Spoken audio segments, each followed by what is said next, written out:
James, tell everybody, Assistant Athletic Director for Human Performance at Miami U. What all does that entail? It's big grand terms and sounds really fancy for I'm a meathead strength coach. That's essentially what it is. I oversee, I have about 7 staff members, plus a dietitian. Well, and I'll back up a little bit. The process to that was, this is my second tour of duty here at Miami. And so when I came back in, we kind of changed the model from the old model. Most of the time, everything's just very siloed, right? You have strength coaches, you have the trainers, you have the doctors. Everybody's just kind of separate in their own process.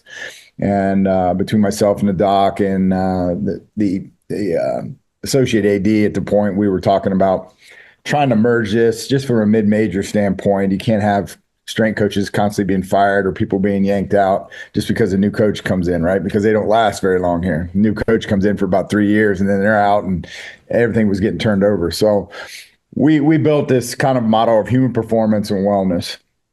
So we deal with the proactive side of developing the human body, right? So the athletes and all aspects. We deal with everything from strength conditioning to we have sports psychologists to a clinical psychologist to nutritionists, right? And then wellness covered a lot of the same concepts of course, the athletic trainers, the things they do with that, the doctors, the physiotherapists, and then they do a lot with the psych as well. So we're all under one umbrella. My direct boss over me is a head physician, and then another right up above it is the associate AD. So that's kind of our model. I mean, like I said, long terms, it sounds really great and everything, but I just oversee all the people who move a lot of weights and make sure kids eat right and that kind of stuff. So very cool. So let's take you back to the early 90s and Marysville, Ohio, and trying to figure out where you're going to go play college football. How'd you come to Ashland?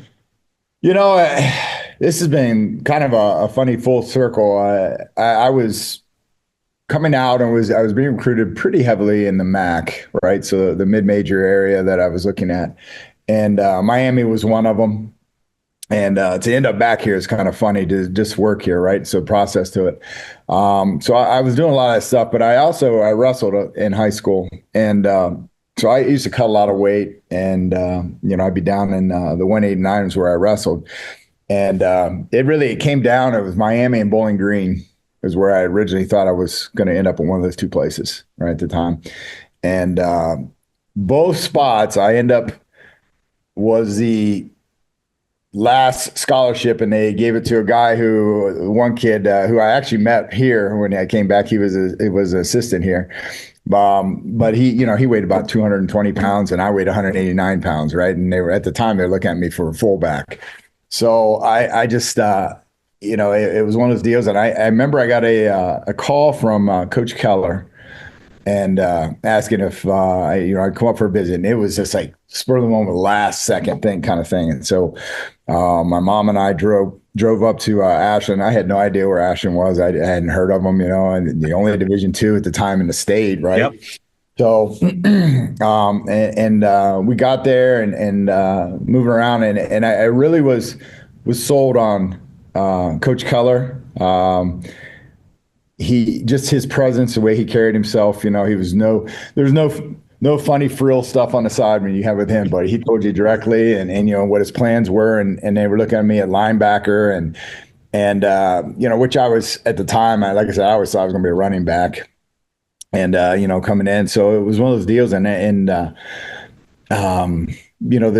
two positions coming out of being in the MAC and I was going to have to be a preferred walk-on kind of thing. And I just ended up taking Ashland. And I at that point I just think it was meant to be. I mean, I met my wife there, I had those kind of things. So it's a long explanation, I realize, but I don't know. I felt pretty comfortable with people and decided to come there, and that's kind of how it happened. So the rest is history, right? Exactly. So tell me, I usually say that for the end, but you mentioned it. Carrie Lehman, former volleyball player here at Ashland. So you're not the only family member, former Eagle, that's working at Miami U. That is true. She works. She got her bachelor's, of course, at Ashland, and then her MDiv through Ashland Theological. Then she came at Miami when I was here my first time through. She went and got her PhD in composition and rhetoric, and so she ended up when we got back in here, she ended up getting hired in the business department over there, and she teaches composition, presentation, a lot of challenges that they do with they bring companies in who have certain problems, and she works with them on that kind of stuff. And so the kids on how to present and do things on that kind of stuff. So it's been pretty cool. Yeah, we've it's a family affair now in Miami. So Absolutely. So back to the playing days at AU, you play for two Hall of Fame head coaches, Dr. Fred, obviously a college football Hall of Famer, and Gary Keller, and Hall of Famer here. Yep. So what was it like to get that kind of defensive knowledge and football knowledge from those two people?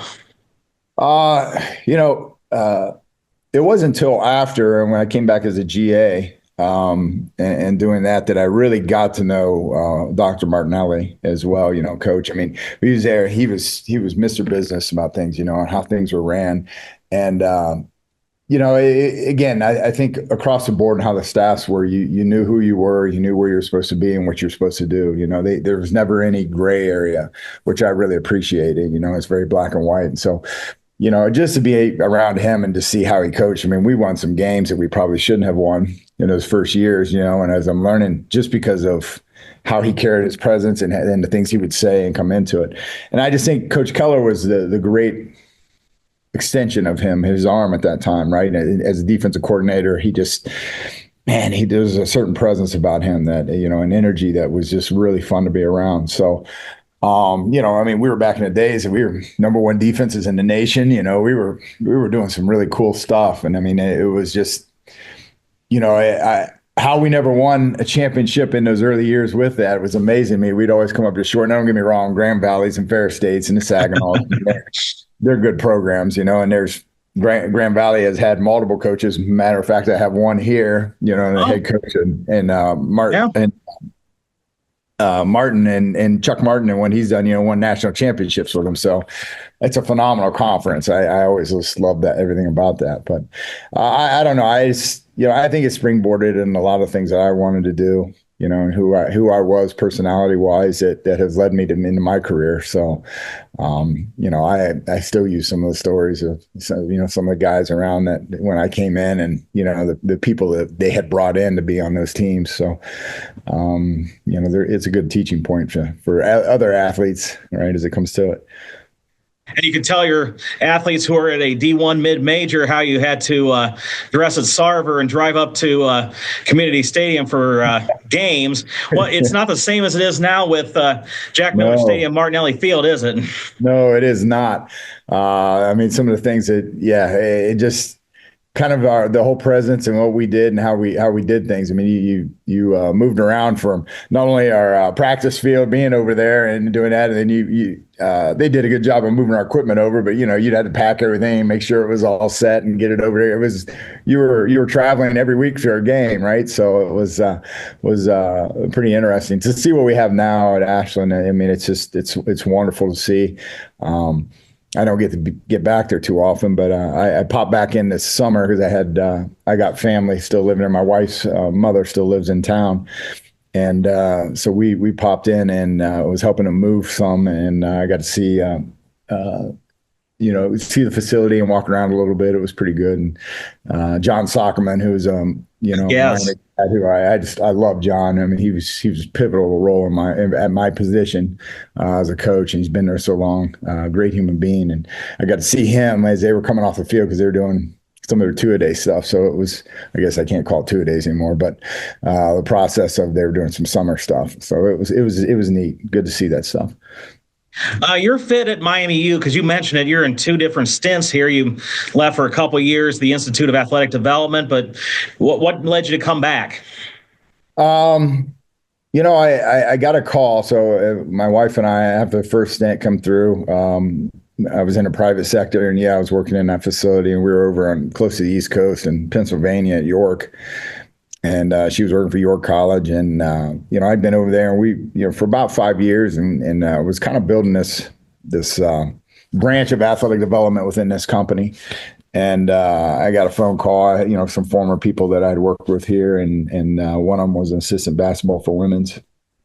And she called me and said, if I put your name in, because they'd had a lot of turnover going on here, especially in the basketball area, and asked if I'd be interested. And I said, well, I'll listen to anybody. I mean, my wife and I love the area, and in Oxford, me back in Ohio is a whole lot better than driving 9.5 hours, 10 hours to get back at Christmas time or something to see family. So it was just one of those deals. I got a phone call from the associate AD and some people over there and asked if I'd interview, and I did, and I was blessed and got the job back. And I came in a role of, I was just a director. So they were splitting it at the time. They were going to have a football only because they built a brand new weight room for football. And then we had the facility I'm in now, which was our original at the time. And so I was going to be director over that and over all the Olympic sports. And then they were going to have a football only guy. And some things happened. And within about 6 months, the next thing I know it, this role that I'm in now was kind of being developed, and I took over everything and kind of went from there. And I program primarily for both basketballs and volleyball, and then my assistants do a lot of the other stuff. I pop down and help here or there where I need to be, but that's kind of what got us back here, and it was kind of interesting how it all just kind of turned back around and I ended up back at the same place. So. That's awesome. So, James, what we like to do at the end of these interviews is you have 2 degrees from Ashland. You were a player. You were a GA. So if anybody comes up to you and say, hey, my kid's looking to come to Ashland in any capacity and come to Ashland University, what would your sale pitch be? I think it's true. It's honest, right? The people, when they tell you the things that they're going to do and what they're trying to do for you, I believe it's a great sale. It's not a sales pitch. It's this is exactly what you're going to get.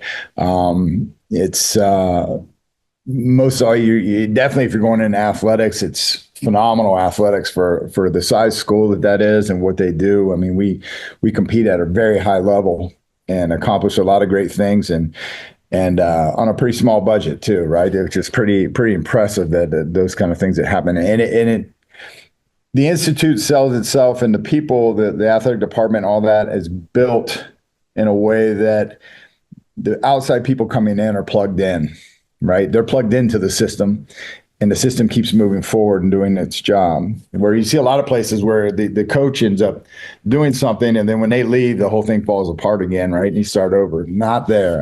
Ashland has something unique in its way that it just kind of breeds excellence, right? Which is a very rare, I think, thing to have for a total institution. Which I'd sell that in a heartbeat. That you're going to get there. You're going to see honest people who truly care about you, who want you to be successful, who will remember your name if you call back in 20 years, right? There'll be people there that at least have some idea and want to be a part of you. So, and what you're doing. So I think it's a big sales, an easy sales pitch, really, for what you're doing from that. And you're getting your education. I mean, I tie everything to athletics because that's my life, but academics in general, I mean, you're getting a quality one that's respected, right? And so, I owe a lot to what came out of Ashland. So.